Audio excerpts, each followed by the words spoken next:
Good evening. I am Joseph Matern. I'm the founder director of the Casa Esther Catholic Worker House here in Amara, Wisconsin, in the Green Bay Diocese. I'm very pleased to extend a warm welcome to everyone involved in tonight's exciting panel discussion, and a special welcome to our four presenters, our panelists, Colleen Dulle, Eliana Lakem, Luis Miranda Perez, and Michelle Sherman. Tonight's event will be a conversational discussion between the panelists about how their faith journeys led them to embrace nonviolence as taught and lived by Jesus in the Gospels, and how furthermore, how they personally live out this conviction and integrate it into their life's work. And so we offer a special blessing for the panelists, for all those listening in tonight, and a special prayer for world peace, so much needed in the Ukraine. And now I turn it over to Colleen Dulle. I'm Colleen Dulle. I am an associate editor at the Jesuit magazine America, and I am thrilled to be here tonight speaking with these amazing young nonviolence practitioners. I'm going to introduce them each really quickly. So first off, we'll start with Michelle Sherman. Michelle is the 50th anniversary coordinator for Cox Christie USA. Her background is in spirituality and justice ministries with high school and college students and with young adults who are serving post-grad service programs. Michelle is also a spiritual director and a retreat presenter. And Michelle, you're coming to us from a retreat house, right? Yes, correct. Cool. So I apologize. As you can see, you might be able to see confessionals behind me. The Cabrini retreat house staff, Casa Ixali, said the modem and internet will be strongest here. So thank you. Good to be here. It's the most Catholic thing ever. Eliane Lakem is a facilitator and community organizer who leads at the intersection of nonviolence and global citizenship. Her work focuses on co-creating inclusive communities, advancing racial and social justice, and promoting women's participation as critical actors in peace and reconciliation processes. Eliane is also a member of the DC Peace Team. Welcome, Eliane.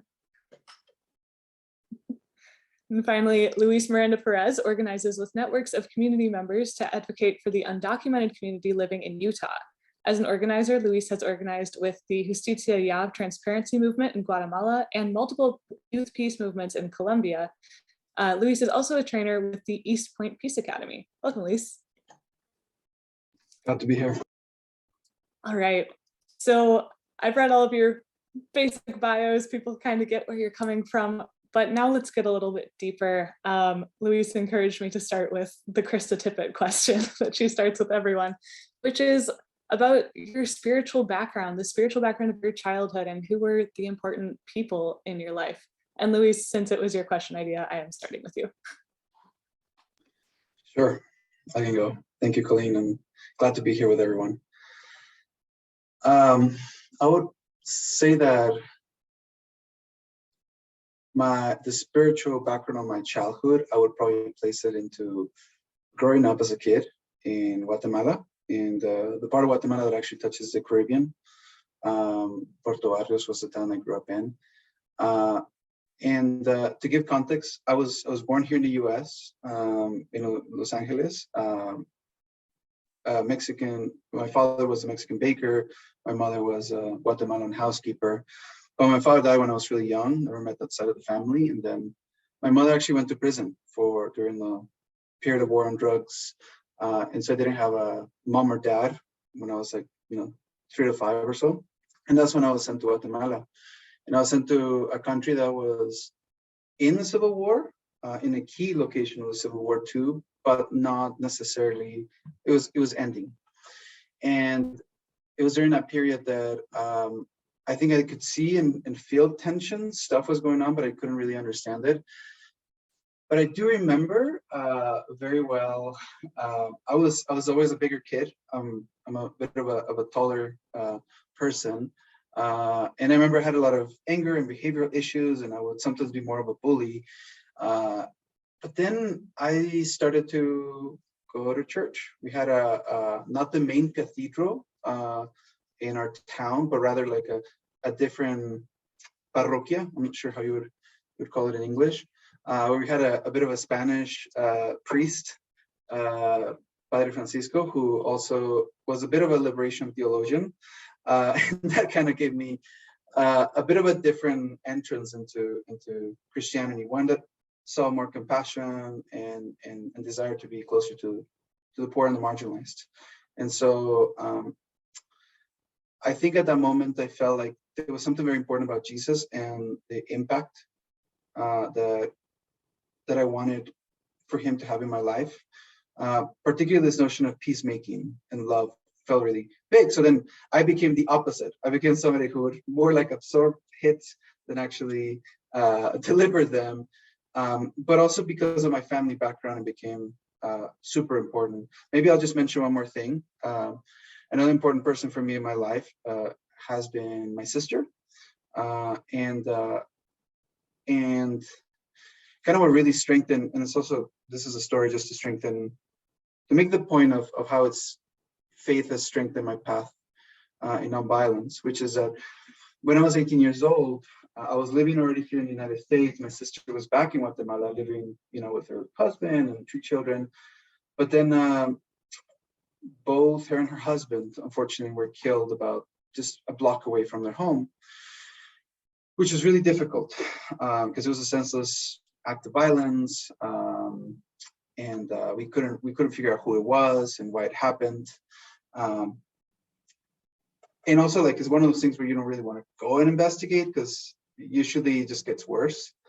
And so I had a lot of resentment and anger and grief that I was carrying with me around the people that did this. And I'm like, why would people do this? This feels really senseless, heartless. I just have a hard time feeling there's people that are this evil, right? And I think that led me to coming in touch with my wounds and becoming more curious about what are the systems and structures that have created the cycles of violence that in one way or another just end up manifesting all the way to my family, right? To losing my sister and her partner. And also thinking then, now being here in the United States, my family isn't documented here. I'm thankfully documented because I was born here. But also thinking about all these other folks that are part of my community, kids that lived in the apartment complex that I lived in, whose families also migrated in one way or another because of the cycles of violence, which is why I've ended up studying, peace building, conflict transformation, do community organizing. But I feel like what's important there for me was like, how can I see Jesus in the eyes of those that seek to harm me and my family? And so it's more than just like, hey, it's a good methodology to achieve social change. It became more like, if I keep carrying this anger, this resentment, I'm gonna take it all the way to my grave. And I feel like part of the calling, at least in my personal faith, the way that I live it is to healing. And I feel like that's how my faith was able to help me in my path to see nonviolence not just as a strategy, but also as a way of living. Yeah. Thank you so much for sharing all that. That was very vulnerable, and I just want to take a second to appreciate that, and the way that you've been able to channel this into healing, because I could see how you could not, right? Eliane, do you want to tell us next about kind of your spiritual background of your childhood and who the important people in your life were? Sure. Before I start sharing, I'd like to just recognize the people and the indigenous people that own the land I'm standing on now. And so the Pakasvia people, so I would like to acknowledge them first. I have a more Pan-Africanist background. So I grew up in Africa, and I grew up in a context where very early on in my life, I started experiencing and witnessing violence. Whether there was violence against women and girls, and discriminations. And so it's in that moment when I was witnessing all those injustices that my grandmother really emerged as a model, as a role model for me. So my grandmother was very she really embraced Catholic faith. And so she was always praying. And I remember one day her telling me not to be angry or not to judge those who perpetrate violence, but to pray for them. And one day she asked me a question. It was about whether I think God would want me to harm the other person because they have harmed me. And so my answer to that was no. Even though my grandma didn't use the term nonviolence, she embodied nonviolence, she lived nonviolence, she practiced nonviolence. And I think it's that seeing her struggling, but still turning to God whenever things were tough, really kind of showed me that there were other ways of dealing with frustration. There was other way of addressing violence that were not necessarily using violence, but caring for other, looking at other more compassionately, but also thinking that that other person were a product of a society or also a victim of a violent system, of a violent cycle. And so when I think about my grandma today, who passed away, but when I think about her today, actually I was reading Pope Francis' message for World Day of Peace message. And he talked about intergenerational conversations and dialogue. And I kind of really remember my grandma because she passed down to me. And this is what is so important for us to continue to communicate with those who came before us, because we cannot build a better world if we don't know what those who came before us have encountered, what worked, what didn't work. And it's because I was able to dialogue with my grandma that I was able to see that nonviolence is something that I can practice.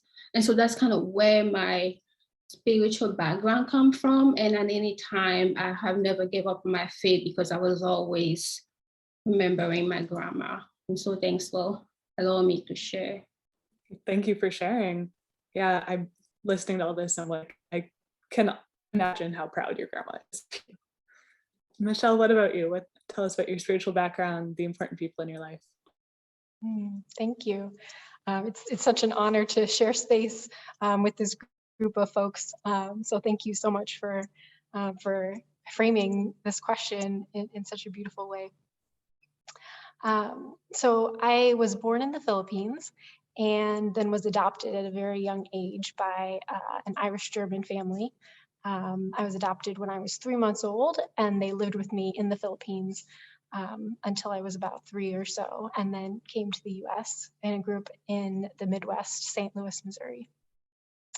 And so when I think about the spiritual roots of my childhood, I need to recognize how growing up in a family that didn't necessarily look like me, and yet expanded their home as a place of hospitality and welcome.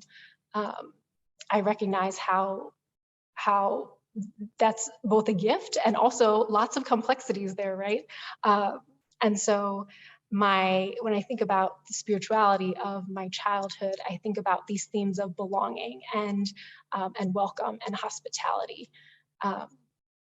I grew up in a Catholic family. There were 8 children in total, and we both prayed the rosary every night and were active in vigils and marches. And so the sense of action and contemplation and action, taking time out of our days to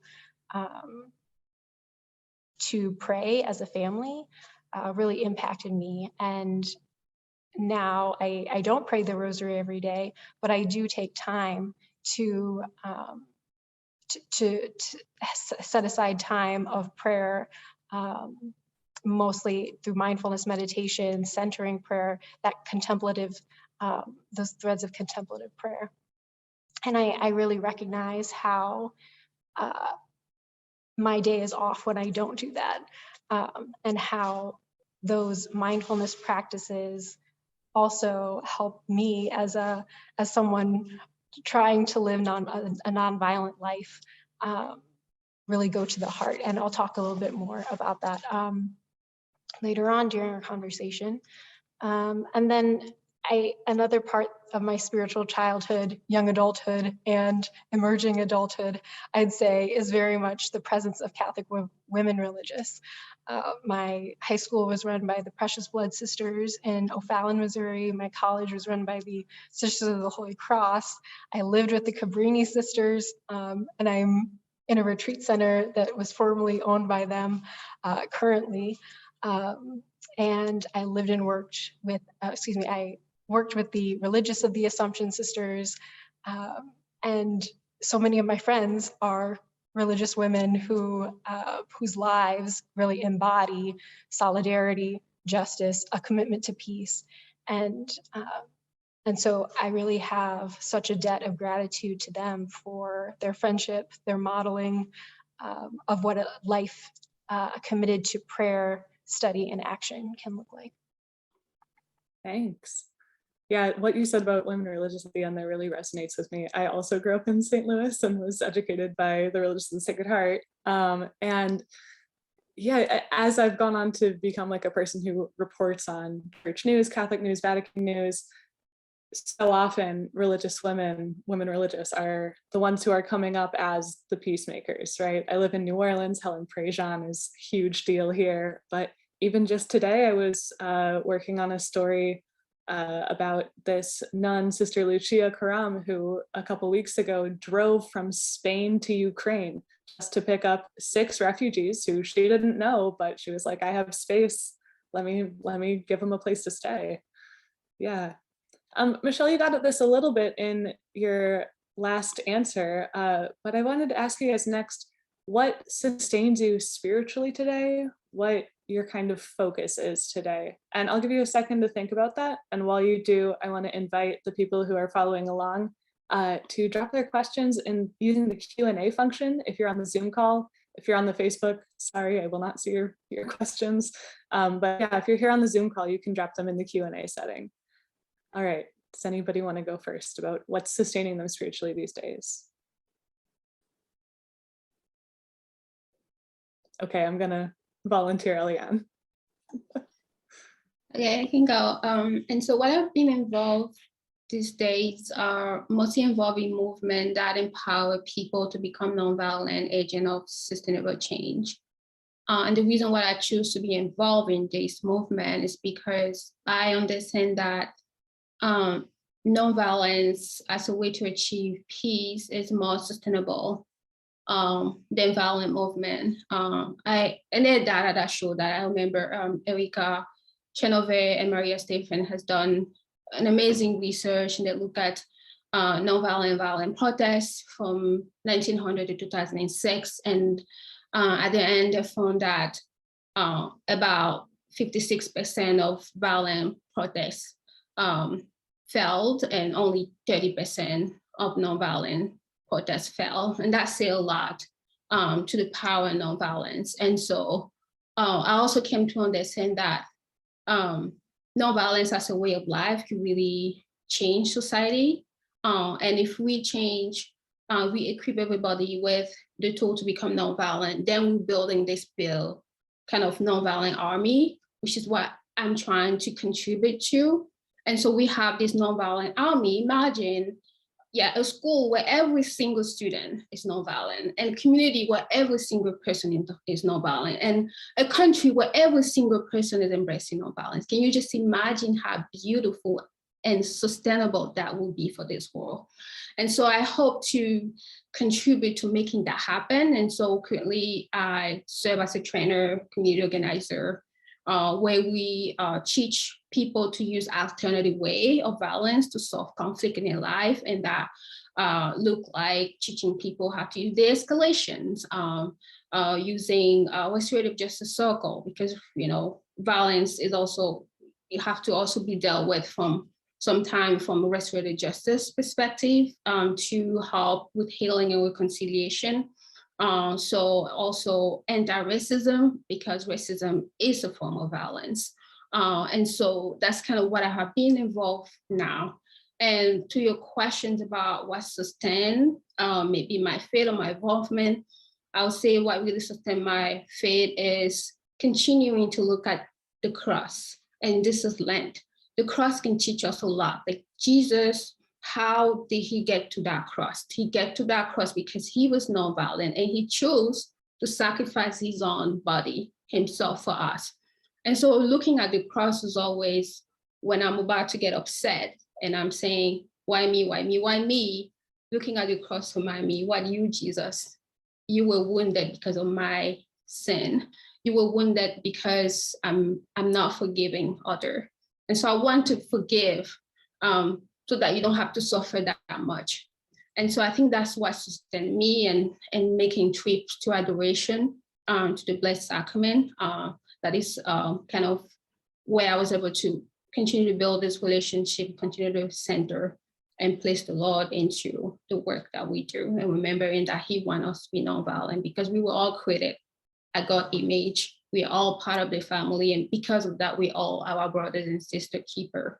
And being our brothers and sister keeper means that we have to be nonviolent, not just nonviolent with ourselves, with other, but also with the creation.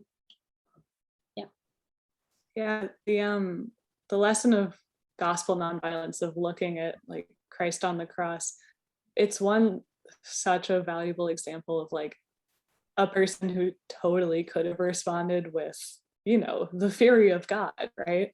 But this is how God chooses to act in the world, is such a powerful lesson. And then we look at the fact that like, even though it looked really hopeful to us, even though to everyone watching it looked like he lost, like his coming had failed, it succeeded. It, like all of the nonviolent protests that you just described, it succeeded.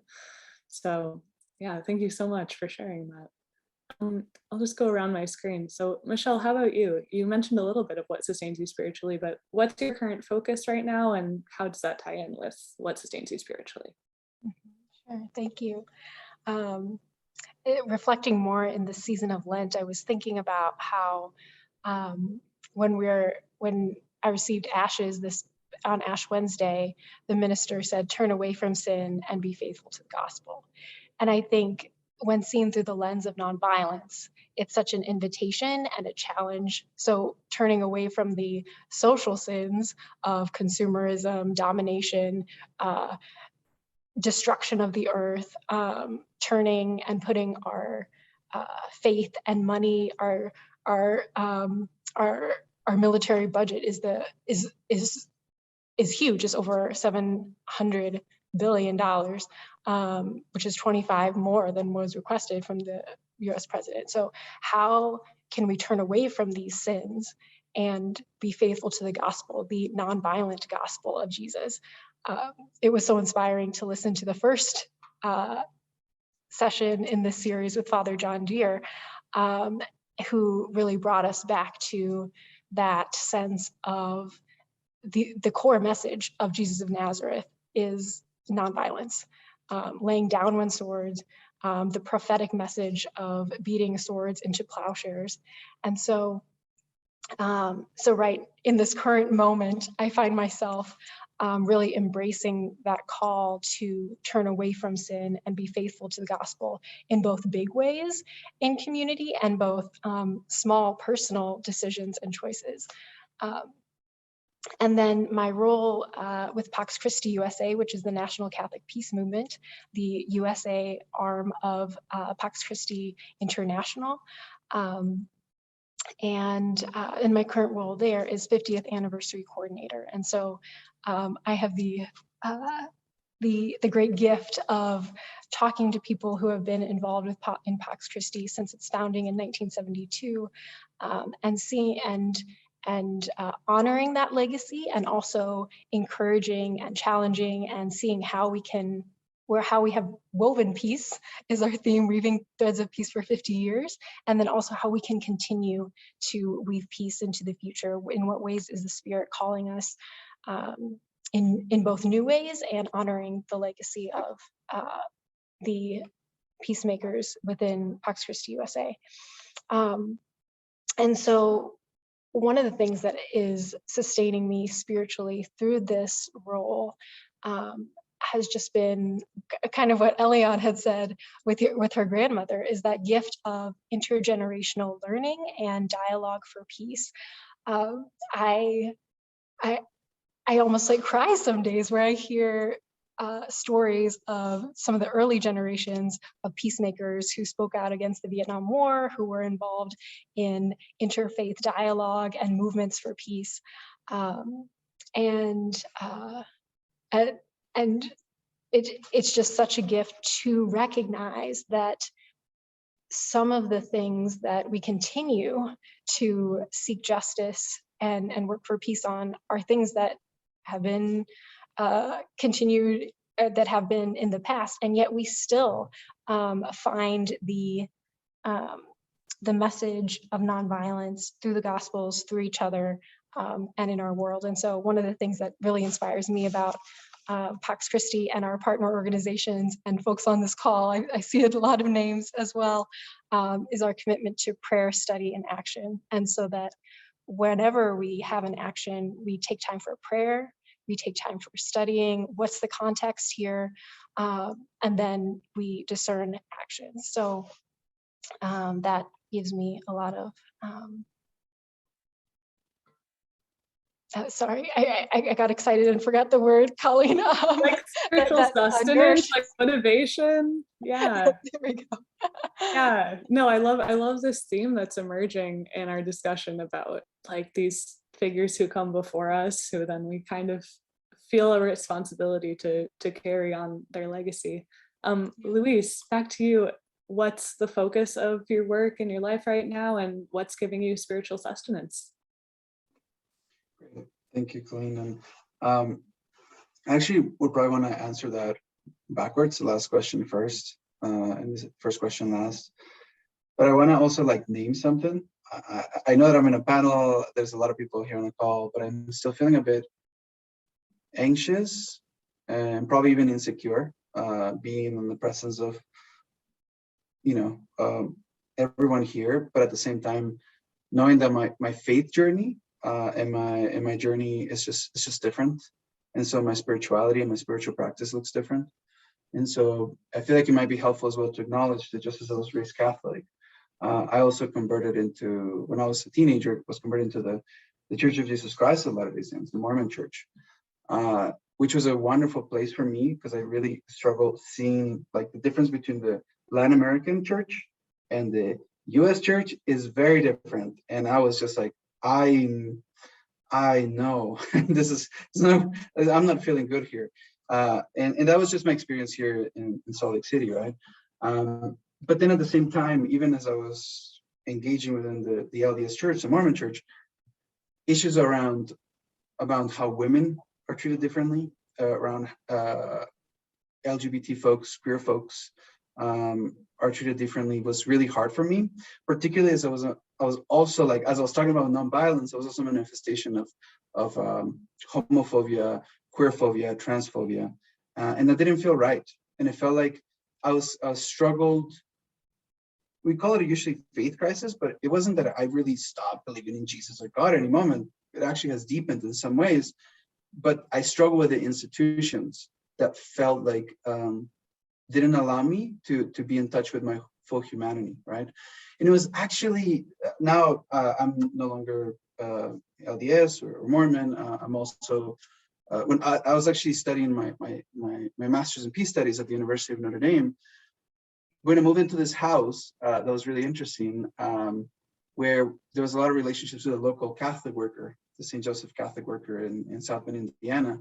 That was just like, it blew my mind. Just the embodied Christianity that those siblings represented for me, from like a chapel that was really built out of a car shop, and that sort of humility was just so powerful to me, and like the ways that we interacted and live in proximity with those that have been marginalized felt like, wow, if Jesus was alive, this is what, at least for me personally, feels like this is where Jesus would be. And then I moved, as I was mentioning, moving to a house, one of my roommates led the Catholic Peace Fellowship in South Bend, and the other one at another one that was also like doing like Palestinian liberation theology, doctorate at Notre Dame. And I was like, wow, like this is possible within a Christian framework. So So now I'm here back in Salt Lake City after that, and I've still struggled finding a home, found struggles finding a home within at least a local Catholic faith institution, along with other groups. And I've been trying to see, like, can the Quakers adopt me for a little bit, or Episcopalians, but I still feel like in some ways my identity is still Catholic, and in some ways still Mormon. And so how do I get there? And so for me, it's been a combination of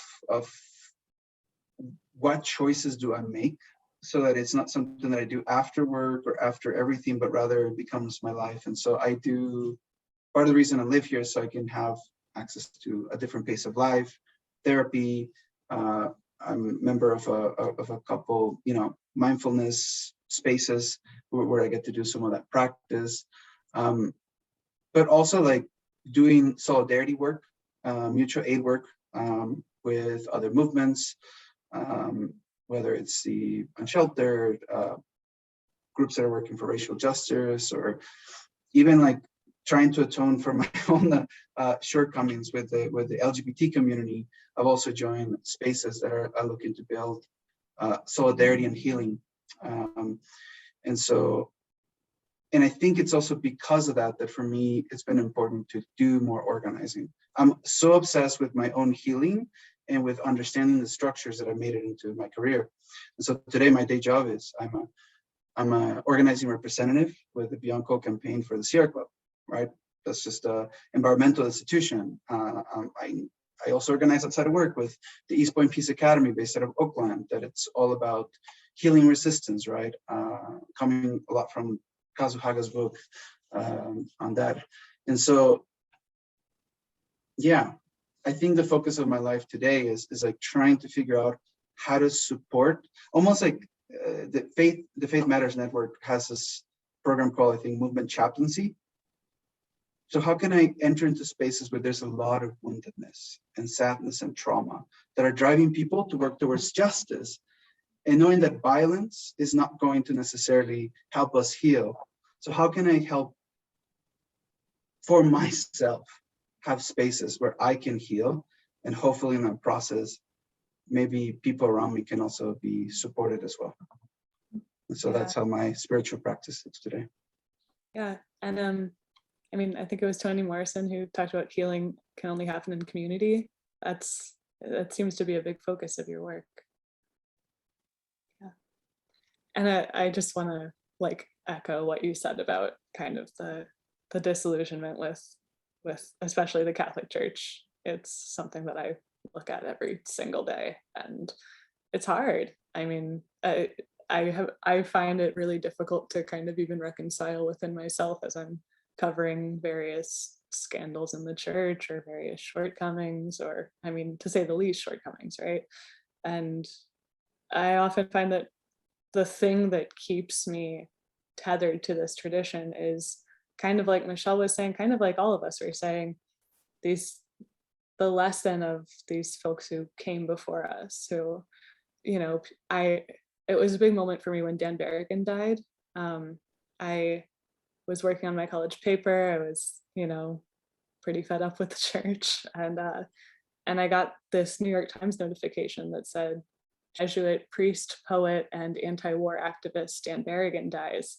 And I looked at it and I was like, you can be all of those things. And that led me, of course, like digging into the Catholic peace movement, hanging out with the Catholic Worker. Now I'm working on the Dorothy Day cause. Like, it's yeah, but these are the things that help me feel close to it in the moments when the church is really bothering me. But yeah, I think it's really important to voice that tension, because surely we are not the only ones feeling it. So we talked a little bit about kind of the role that nonviolence plays in each of our lives. I want to dig into that a little more, and we're getting some questions in the Q&A as well about that, about what is violence. One person says, our generation has begun using the term violence to refer to any kind of unjust harm, not simply physical assault. I'm a bit ambivalent about this development. On one hand, it encourages us to see the danger of all types of injustice. On the other hand, I worry we lose something when we fail to distinguish between physical violence and other forms of harm and oppression. It sounds like from each of y'all that you see those things as being tied up together, right? You talk about nonviolence work and justice work hand in hand. So maybe we could tease that out a little bit. How do each of y'all understand nonviolence? And then maybe to bring it back to the person level, I keep asking double questions, sorry, but to bring it back to the person level, what does nonviolence in daily life look like for you? I can go. Go for it.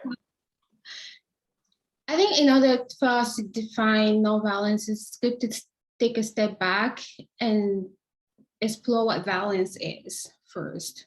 And so violence is not just the absence of war, right? Because war itself is a form of violence, which could be physical and create physical harm that you can see. But there are forms of violence that you don't see directly, and those are structural and cultural violence. Things like racism, things like criminalization of homelessness. Those are structures of oppression and systems of oppression that really harm others and perhaps take away their dignity. So that's what violence is. And so when we define violence and we agree that violence is not just physical, but also embedded into structures and systems of oppression, we can then maybe understand what nonviolence is, which is working against those systems as well. Nonviolence is a way of life, it's also spirituality. And then when I was defining violence, something I forgot to mention too, violence is not just among human, it's also between human and our environment. And if you're read Laudato Si, I can say it. But Francis talked a lot about our relationship with the environment and how we are exploiting the environment. And so how we are all connected with the environment itself. And so when we understand that, it comes clear to us that nonviolence becomes a way of life, a way we treat each other, a way we treat ourselves, a way we see others, and also spirituality. And if we have to go further, it becomes the means that we use to tackle all those injustices, to tackle the criminalization of homelessness, to tackle racism. Then it becomes, for us, the way we address every other system that oppress those who don't look like us or those who are unprivileged or the vulnerable populations, and also the environment. I know I'm rambling, but that's kind of you're not. I would define violence. I felt like you really got to the heart of it when you said that it's the taking away of dignity. That seems to be a really good base understanding for us. What about Michelle and Luis? How do y'all understand this? Do you agree? Do you differ? I would very much agree. As I was thinking in my mind and preparing for this conversation, so many of the things that Eliane shared were things that that I had held as well. And so I think one thing to say, affirm everything that Eliane said, and one of the things that really helped me understand what nonviolence is Barbara Deming's 2 hands of nonviolence.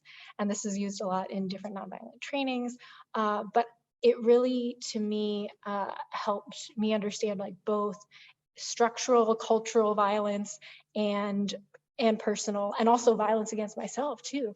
And so Barbara Deming has this idea of these 2 hands of nonviolence. So one is holding up and no obstruction.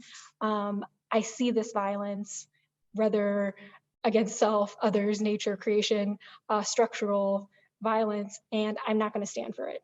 I refuse to cooperate with it. And then the second hand comes in and is a hand of offering. I'm trying to do it here on Zoom.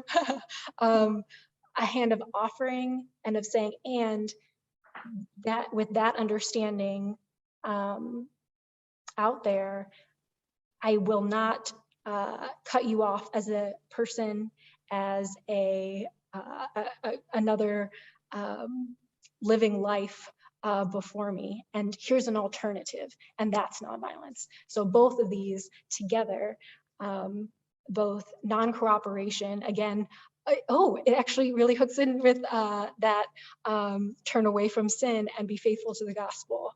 What's both the obstructive nonviolent action, and then what's the constructive? I was just talking on the phone with MJ Park, who is the founder of Little Friends for Peace in Washington, D.C. Elian's nodding. And they have a children's version of this that's stop, I want to talk it out, or stop, I want to work it out. And there's just that sense of recognizing and seeing injustice, dehumanization, stripping away of dignity, and how can we work this out together, right? Like there's no like good guys, bad guys.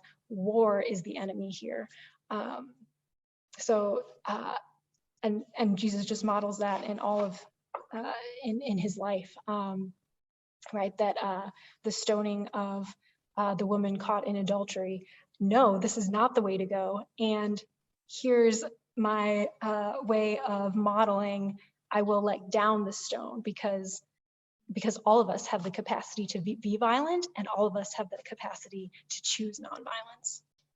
I want to draw out something here, which is that like we can have these ideas that we hold, right? But actually living them is a lot harder. I remember during the racial justice protests in summer 2020, I was really struggling with this because everybody was involved in conversations about like, what is the most effective way to achieve justice, to, you know, stop the violence of racism and of police brutality specifically.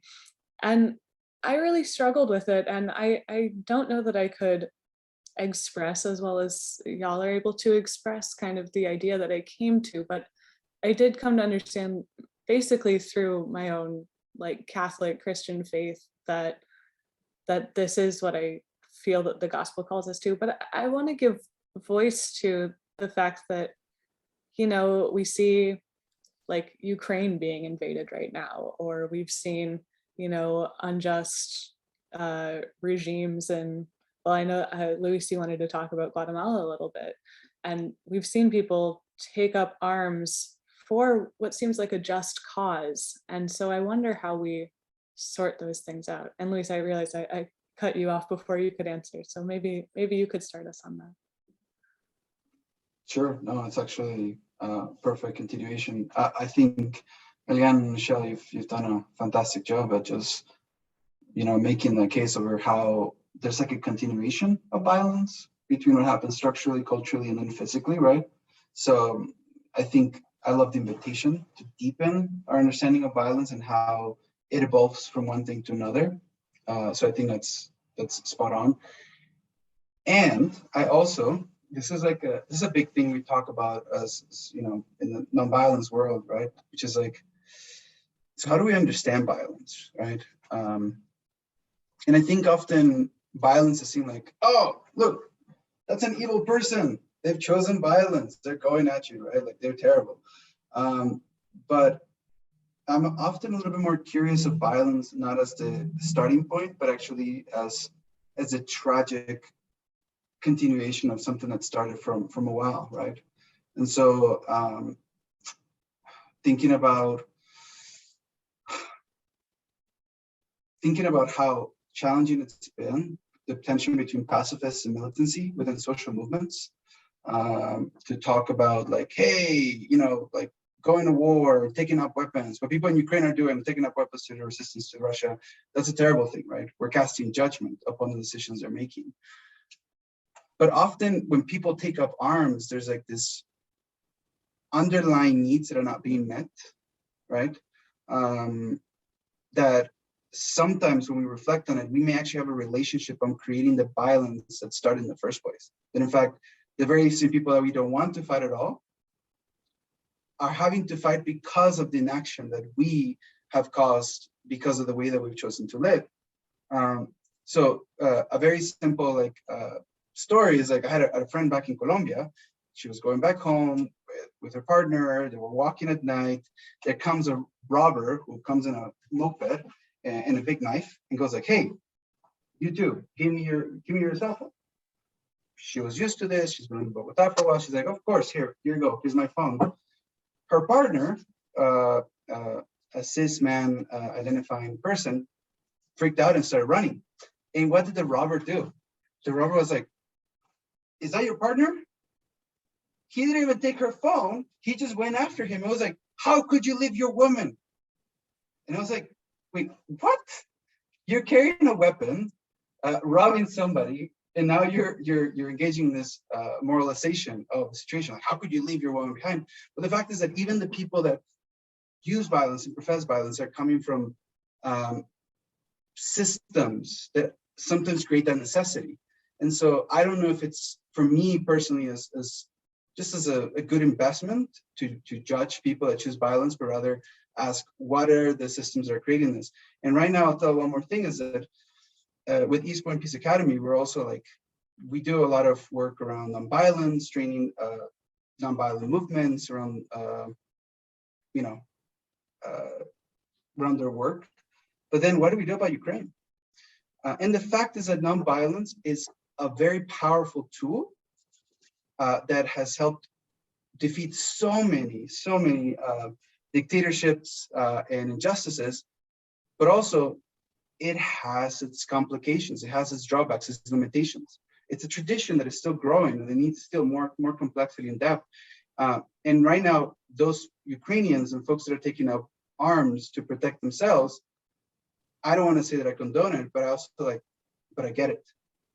And I'm kind of in this spot of like discomfort that I'm trying to still process. And just as I'm saying that, just as you can bring a megaphone to a gunfight, right? It's you're not going to win.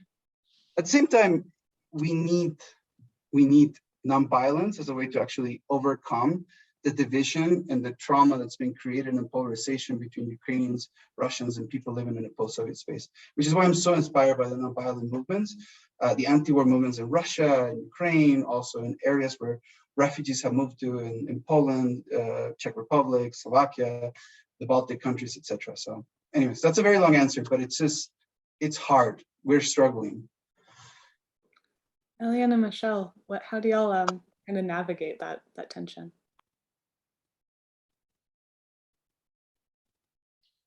It's a pretty difficult one, but it's not unusual. History continues to repeat itself. There've been war before. War had never benefited humanity, but we continue to be a war. And so for me, I agree with a lot of things that Louis say. I'm just going to add that there needs to be a shift from this just war theory to more of a just peace. Because even if we go back to theory, like Aquinas and Augustine have thought about when this war justified, there's not such a justification for war because human life is so sacred, right? And so nothing justifies taking away human life. And so I think that all go back to the urgent need of changing the way we even educate our children about violence, about conflict negotiation. The leaders that are dealing with violence today, they were kids before. They learn how to deal with violence before. They're implementing things they have learned. And in some way, when somebody is defending themselves using nonviolent means, it's because they were taught to use those nonviolent means. What if we include a piece of nonviolent curriculum in every single school? Instead of teaching people how to go to war, we could teach people how to use diplomatic tactics, how to use negotiation tactics. We can help them how to recognize humanity in others and teach them how not to use arms and how not to go to war. What if we can do that for our generation to come? And that's why I really like the work that the Friends of Peace is doing right now. I think that is something that we should all embrace, right? And the war between Ukraine and Russia is not the first. There are many other tensions. There are other tensions going on that we don't hear about. We're hearing about Ukraine and Russia because it's been very publicized and there's a lot of interest behind. There are ways that we can stop hearing from those. We can do that if we really want to put our mind into it. The problem is, are we really commit for it? Because we've been talking and talking and talking, and we're tired. Our generation is tired of talk. We want action, and we can take action.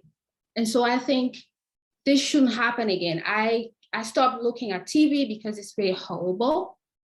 It is painful, but I know that tomorrow that will continue again. And this is a time to stop. We need to stop this.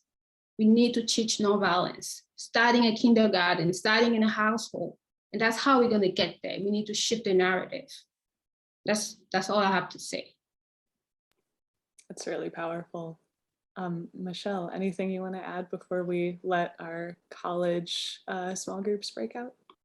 Oh no, we're already at time. I know, I can't believe it either. This has just been so enriching. Yes, I think just to add to that point about education, I think about what the work of Erica Chenoweth, and which was mentioned already. But according to her research, it takes 3.5% of a population to turn the tide.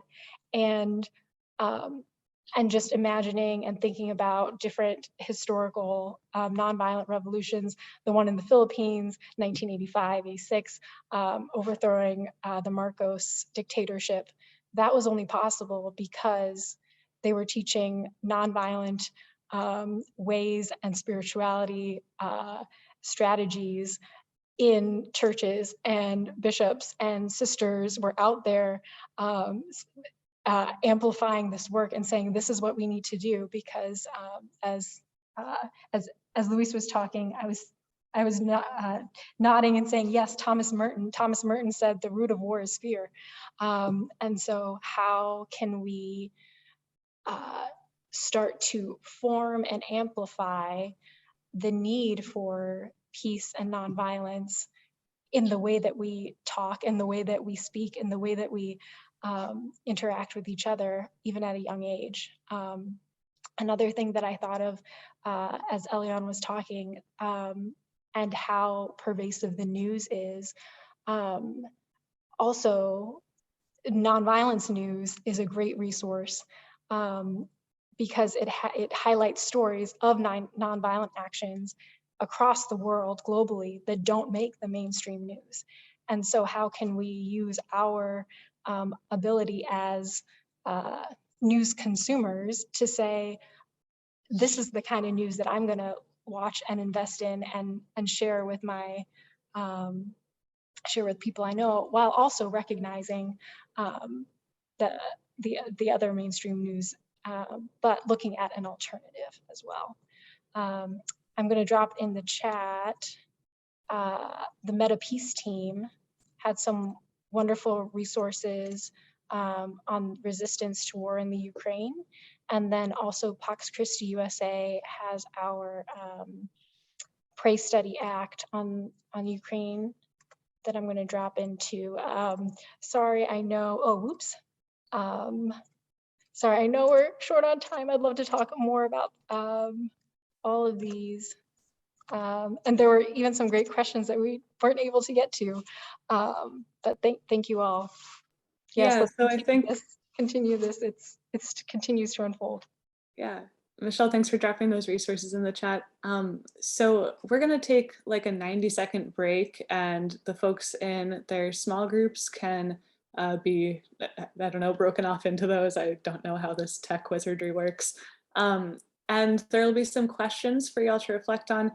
After this 90 seconds though, if folks wanna stick around, I had a couple more questions that might bring our conversation back down to the level of daily life, daily nonviolence. I would love to talk with y'all about that. So yeah, we'll take a 90-second pause, let people go into their small groups, and if people wanna stick around, we can continue the conversation for 20 minutes or so.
Okay, Noelle or Becky are the folks who are supposed to be in small groups in their small groups. Cool. All right, so yeah, I want to get to that question of daily nonviolence and just what it looks like to each of you. Go for it, sure. Luis, Go. I saw you point to yourself. Do folks remember like 5 years ago when Donald Trump was elected president? There was like this walkout that happened at the University of Notre Dame on Mike Pence was coming to campus. Oh yeah, a little bit, yeah. Yeah, I can. In fact, there's a good article from America magazine that I can just put here because Shameless plug.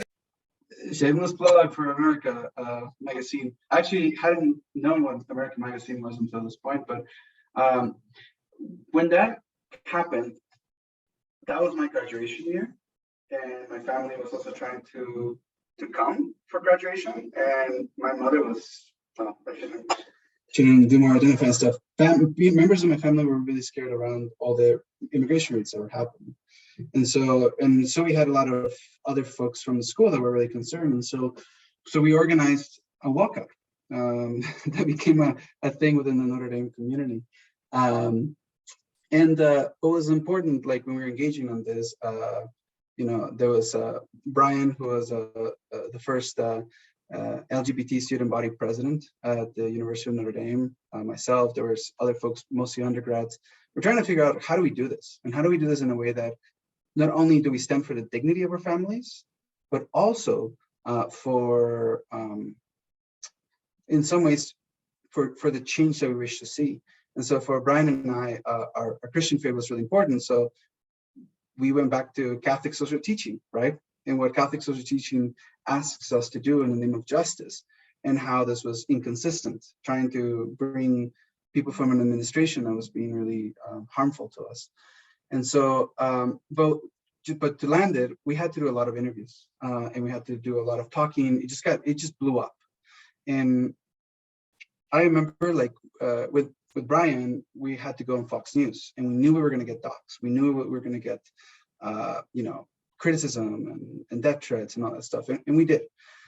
But before that, Brian and I were like, would you be okay if we just kneel down and pray together and ask for strength from our Heavenly Father to be there, and also to be able to sustain the dignity of people that are likely going to try to provoke us. As we were doing the walkout itself, we had like a group of WhatsApp. We were communicating with people that wanted to participate in it. We didn't want it to be big. We wanted just people that were willing to stay disciplined for it.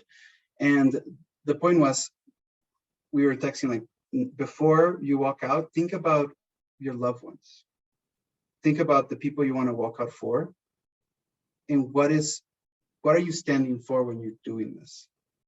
What is that Christian witness, if you may, of justice that you want to stand for? And again, giving them warnings, we're probably going to get people screaming at us, yelling at us, possibly spitting at us. Please don't engage. This is not what we want to do, because they're not the enemy. The people screaming at us, they're not the enemy. They're also being in some ways affected by this violent, oppressive systems and culture. And so in those sort of commitment and asking ourselves those questions, figuring out prayers so that we can find compassion, and also to be able to own the healing that we need to do, so we avoid projecting shadows upon those that seek to harm us. I feel like that's kind of what it looked like. Those conversations that we're having, the ways that we try to dignify and try not to speak to simply ill out of those that oppose us. I felt like that's a way that it looked like in a daily practice. Yeah, and you're also getting at an important like gospel theme of seeing like Christ, seeing the dignity and humanity in every person, because I'm so struck by each of you talking about how much sympathy and empathy you have for people who differ from you, even people who might want to wage violence against you or against loved ones, how you see them as being products of an unjust system, the way that we all are. And yeah, I'm really, really moved by that. Eliane, do you want to talk to us about what what daily nonviolence looks like in your life? Yeah, so to be brief, like daily violence in my life start with being nonviolent inside, like being nonviolent with myself, be kind, compassionate with myself, because you cannot offer what you don't have. So in order for you to offer nonviolence, you have to cultivate that internally first, and then you can give it to another person. And so it starts with that, taking time to meditate, taking time to think about what I consume, whether it's food or news, or what I engage with, what kind of thought process I bring to my mind. Is it a kind thought process, or is it more harmful for me? And so the way I look externally now is, how does my relationship with others look like? Am I oppressing by the way that I speak to others? Am I kind? Am I compassionate? Do I see the other side of the other person, as we mentioned earlier, but not always blaming the other, because sometimes you don't know the story behind. And sometimes they are also part of the system. And so with that regard, nonviolence, day-to-day nonviolence for me look like trying to be there for others, trying to understand others, trying to be more compassionate. But also in a system level, it is embracing and advancing policies and practices that dismantle system of oppression and inequality, like racism, like criminalization of homelessness, like domestic violence, like violence against people because of their nationality and other things like that. So trying to make sure that those are type of policy that I want to advance and that I want to dismantle policy that create oppression. And as Michelle mentioned earlier, is using nonviolent method, meaning, separating the person from the injustice, right? And it's something that MLK, Gandhi, Lema Gabale had taught us, like that invitations, but stopping that, but then having still that invitation. And so for me, that is how nonviolence look like from a personal and structural perspective, but also for a more advanced perspective, nonviolence for me look like taking care of the environment, advancing environmental justice and climate justice and all other things like that. Michelle, how about you? Yes. Oh, I just wish we could continue this conversation like on a weekly basis or something, because I'm just feeling so nourished and so inspired and also very challenged in a really good way. I'm gonna post another resource in the chat. This is The Vow of Nonviolence, which was written by John Deere and Eileen Egan, 1973, I believe. And it's something that I often return to because it's very broad, and it's also, I can see specifics of my life, of my day-to-day life, striving, sometimes failing, struggling to live a nonviolent presence in this world. And I'd also say that I'd encourage listeners to take a look at this, and also I invite you to write your own vow of nonviolence, right? What words, what other pieces would you add to this, or strike from it, or edit? So some of the pieces of it say, I vow to carry out in my life the love and example of Jesus by refusing to retaliate in the provocation and violence, by persevering in nonviolence of tongue and heart. That tongue and heart piece, it covers a lot, because I might not own a gun, I might not be having physical violence against someone, but I definitely want to be right at times, and I definitely have an inner monologue sometimes that that says, oh, I know more than this person, and what does this person have to teach me? And that's going back to dehumanizing, and it's not taking a stance of learning and compassion and wonder. And one of the pieces that my husband and I have been doing, he's in the other room, so I wonder if he's noticing this. We've been reading Thich Nhat Hanh's 5 Contemplations Before Eating, and recognizing that the food in front of us is a gift from the whole universe, earth, the sky, numerous living beings that have all worked so hard to bring this into existence. So may we eat in a way that increases our community, that makes us more aware of the reality of climate justice, reduces climate change. So something as simple as, right, and faith traditions know this, that what we eat connects us to all of creation, and how can we walk more gentler on the earth by how we choose to eat, how we choose to navigate this world. So I think there's one more thing that I wanted to say, but that's another piece, being nonviolent with ourselves, remembering that we're not perfect, and there are going to be things 5 minutes after that I say, oh, I wish I would have said that. Or yeah, Thomas Merton talked about a pervasive form of violence against our own self when we try to be everything and do everything and respond to every single need. There's no way that one human can possibly do that. And so being gentler on ourselves is even taking a stance of nonviolence. Mm-hmm.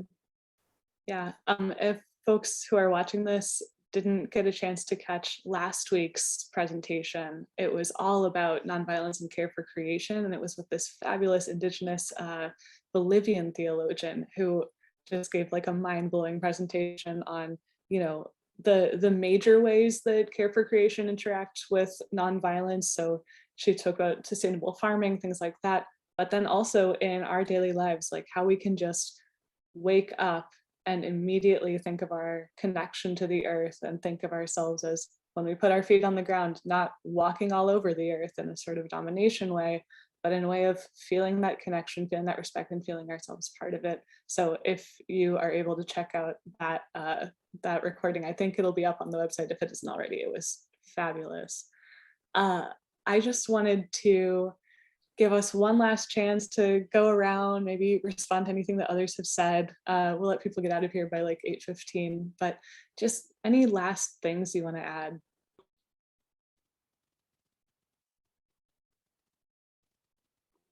And while you're thinking, I want to say thanks, because I've really, really been moved by this conversation.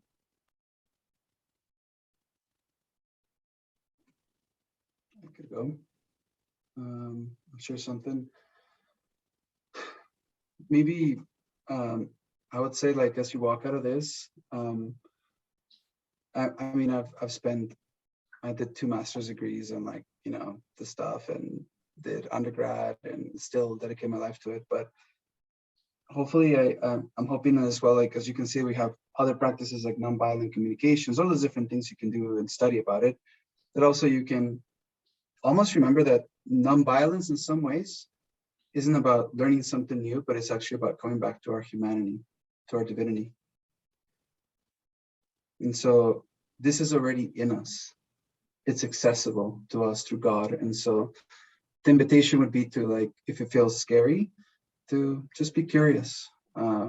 There's many of us walking that path with you of mystery and wonder and trying to figure it out. So, and yeah, thank you everyone for letting me join you today. I appreciate you.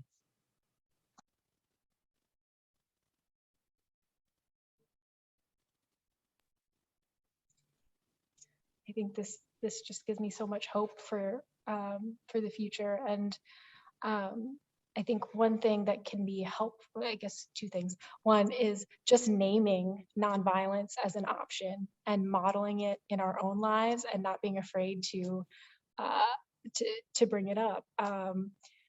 I think like many times the word peace will be used instead of nonviolence, and obviously the two are connected.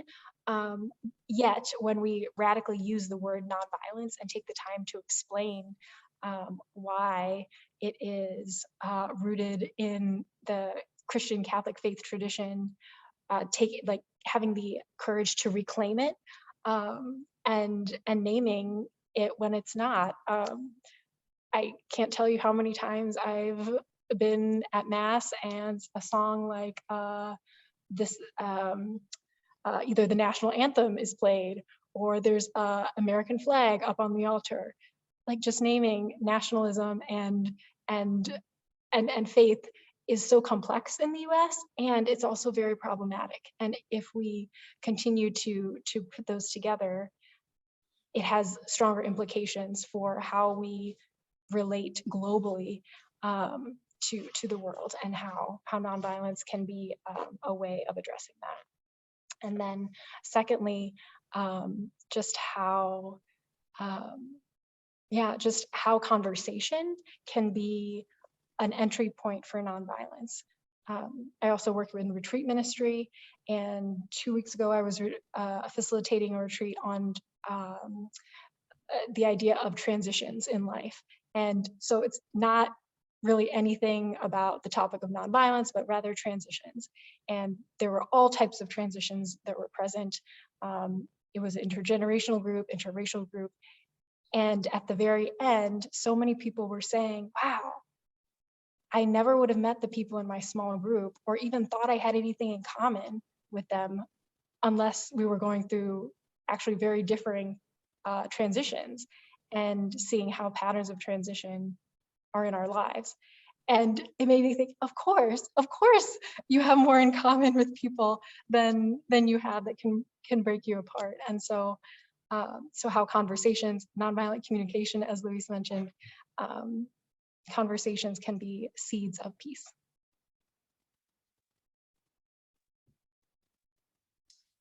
And I'm not going to repeat what Luis and Michelle had shared. I'm just going to build on that to say there's no better way to teach nonviolence than modeling it ourselves. We can only show people the power of nonviolence if we live nonviolently. And then they'll be able to witness that through the way we live, through the way we interact with them. And so I just want to challenge you here to go out there, make effort to live nonviolently, embrace nonviolence as a spirituality, as a way of your life, and you will see how it will change the life of people around yourself. And sometimes it will be difficult, and in situations where you will be doubting, in situations where you will not be sure whether you need to act non-violently or not, ask yourself the following question: what will Jesus do? And I think that would be helpful. All right, and wraps us up. Thank you all so much for talking tonight, for engaging in this conversation. Check out the resources in the chat. And if you're watching, come on back next week. Dr. Kit Evans-Ford is going to be speaking about nonviolent action, engaging faith and social enterprise. I see David on my screen, so maybe he's going to tell you more about that. Yeah, hi, this is Dave Mueller from Casa Esther Catholic Worker. Thank you, everyone. That was a wonderful discussion. You taught us much. I learned a lot. You inspire us. You're the hope for the movement. And really, again, thank you, Colleen and Eliane and Luis and Michelle. Really appreciate it. The time went by very fast. We could go on for a few more hours if we wanted, but all good things come to an end, I guess. Yes, next week is Kit Evans-Ford, and Kit has trained in nonviolence with Pache Bene for many, many years, and she's one of their trainers. She is also an adjunct professor of theology at St. Ambrose University in Davenport, Iowa. And she's a founder of Argro's House of Healing and Hope for women healing from violence and abuse. So it's going to be a wonderful discussion. And one last thing, for those of you that are viewing this as a webinar, if you want to register for the remainder of the series, we have 4 more great events coming up. Just go to casaester.org and there will be a place to register. So once again, thank you, everyone. Look forward to next week and look forward to keeping in touch with all of you. And again, thank you to the panel. Good night.